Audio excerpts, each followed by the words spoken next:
everyone, we are the Group 10 and we are now here in SHAKEY's and we'll be conducting our interview.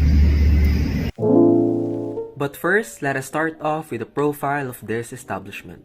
SHAKEY's is currently owned by the President and the CEO of SHAKEY's, which is Vicente L. Gregorio. This specific SHAKEY's restaurant was established way back 2014, their very first SHAKEY's restaurant outside Manila, which has a fan zone and a function room together, containing 21 employees. As we all know, SHAKEY's mostly offers pasta, chicken, and their most well-known product, which is pizza. Now let us proceed to the interview with SHAKEY's in regards of their safety and sanitation practices. Good afternoon, I am Alliah Mendoza. It is an honor to be interviewing you today. Before everything else, I just wanted to remind you that when answering the questions asked, you can either speak in whatever language you are comfortable with. Moving forward, the first question is, can you please tell us your name? Okay, I am Redentor H. Kabasag. They call me, and also call me Red, nickname. Okay, Mr. Red, may I ask what is your position in this establishment? Right now, I'm handling an assistant restaurant manager.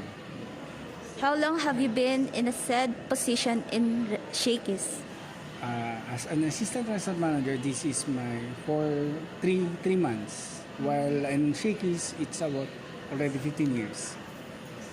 Okay, Mr. Red, thank you for that. Now, Mr. Wesley Pagaduan here is going to ask some questions about the safety and sanitation of this establishment. Okay, now we are going to ask about how you maintain safety and sanitation practices when purchasing, and storing, preparing, cooking, and serving.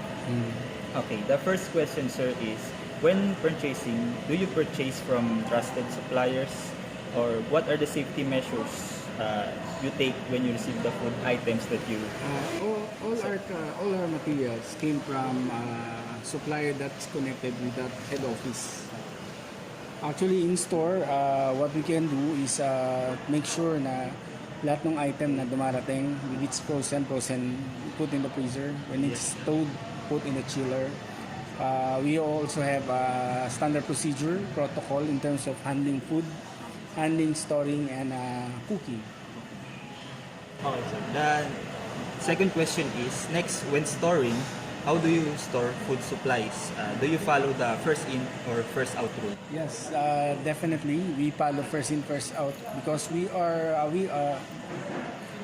are following the method of all expired should not be given or not should be used by our staff. Automatically, we have also doing day-to-day monitoring. All the materials coming in and out from the freezer, from our supplier, all the three records so that the manager on duty can also check if it's good to use, the item is good to use. And our staff also had their procedure in terms of doing and cooking of the said procedure, said item. Okay. The third question is, next, when preparing, do you observe safety and sanitation practices, particularly in personal hygiene, cleanliness of the equipment, and doing mise en place? Yes, every day, every night, we are pulling out all the materials, all that unserved product or unserved that's not particular, all the item that should be in disposal mode, we are going to waste that. We're not going to use it. We also particular about the temperature of the material that should be going inside, in and out with in the chiller.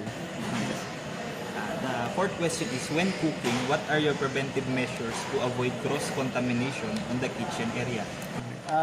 To avoid cross-contamination itself, we usually cook one sauces at a time. So we're not going to cook all sample 4 sauces in one time procedure. No, we're not following that. We're very strict in terms of back up. In terms of time, we also very strict on that. That's why we follow a correct procedure, maintenance, and not cross-contaminate the item. Okay. The fifth question is, when serving, what are the safety practices that you applied after the pandemic when serving customers? After the pandemic, actually, during the pandemic, it's very, very hard to serve particular food. We used to use, instead of cooking while doing the pizza, we are using gloves. even though that the item go to the 460 degree Fahrenheit, we used to. Before cutting, we also used the gloves. The previous COVID pandemic, we were not using that when cutting. When before serving, our server also check and do the gloves. But right now, preventing that doing our stuff, sanitation for hand every now and then prior to serving. Okay, sir. Moving on to the next question, the areas for improvement. Okay, sir. Are there any issues that these establishments wants to improve and change?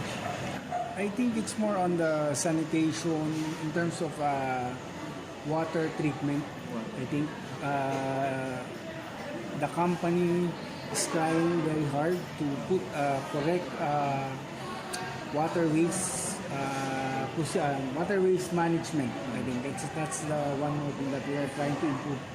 Although right now we do have an STP, which is you cannot see that in every establishment if they're not going to follow the environment DNR protocols. Right now we were able to establish the STP program.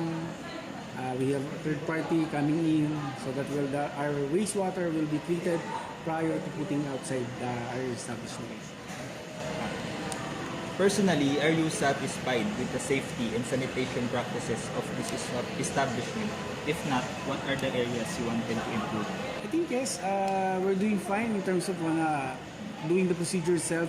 The company put in every aspect and every step in terms of ensuring that all the item coming out from our kitchen is very good and in a good state of food. Alright, sir, that is all.